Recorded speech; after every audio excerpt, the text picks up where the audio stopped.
The third topic of coordinate geometry is to calculate the gradient or the slope of a line segment. Now, people, you must remember that we already learned how to calculate the gradient for a graph. Okay, and if you once again look at, we've got two coordinates, they are joined by a line, then obviously, people, it's the same as a straight line graph. Okay, and then what you should remember is that the gradient is given as m. Remember, in y equals mx plus c, the m represents the gradient.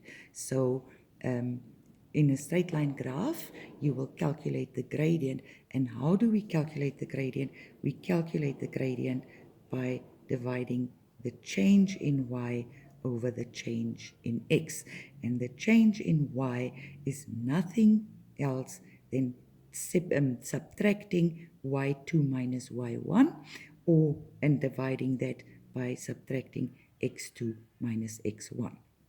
So once again, when we look at the drawing, okay, when we subtract x2 minus x1, we get the horizontal distance.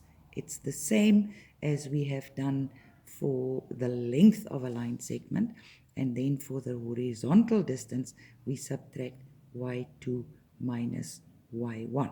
Okay, then we get the vertical difference. The vertical difference. So for calculating the gradient, we divide vertical by horizontal. Important for you to remember. Okay, so when we now look at the first example, it says find the gradient of the lines joining the following 2 points, A and B, as well as C and D. Okay, so step number 1, we write down our coordinate of A and we write down our coordinate of B, and then importantly, we label that as x1, y1, x2, y2. Okay, then simply next step, that should be there, is to calculate the gradient, which is m, okay, which is y2 minus y1 over x2 minus x1.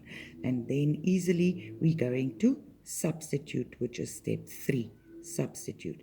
So instead of y2, we will write a 2. Then we will subtract, okay, subtract. How much is y1? Y1 is negative 1. And then if we calculate that, we get 3, right?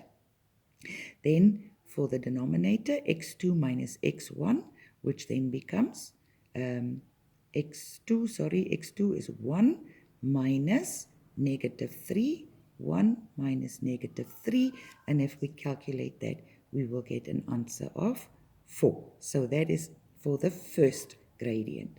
Then for the second gradient, we'll also write down point C and point D. We label that as x1, y1, x2, y2. Remember to calculate the gradient, y change over x change. Substitute your values, and then you see that this is also 3/4. Okay, then it says plot the points A, B, C, D on a coordinate system. Here it is done for you. Okay, this is A, this is B, this is C, this is D. Join them in a straight line. And then the last question says, what can you say about these two line segments and their gradients?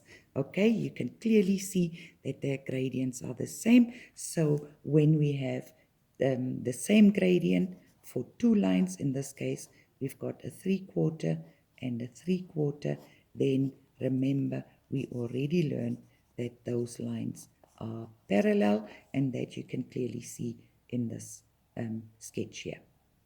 Okay, so easily remember your formula for gradients, y change over x change. It is done by calculating y2 minus y1 over x2 minus x1, right? So this is now the third formula that you must remember, and then substitute your values and calculate the gradient. This is really quite easy, so that is basically graph work which we have already done.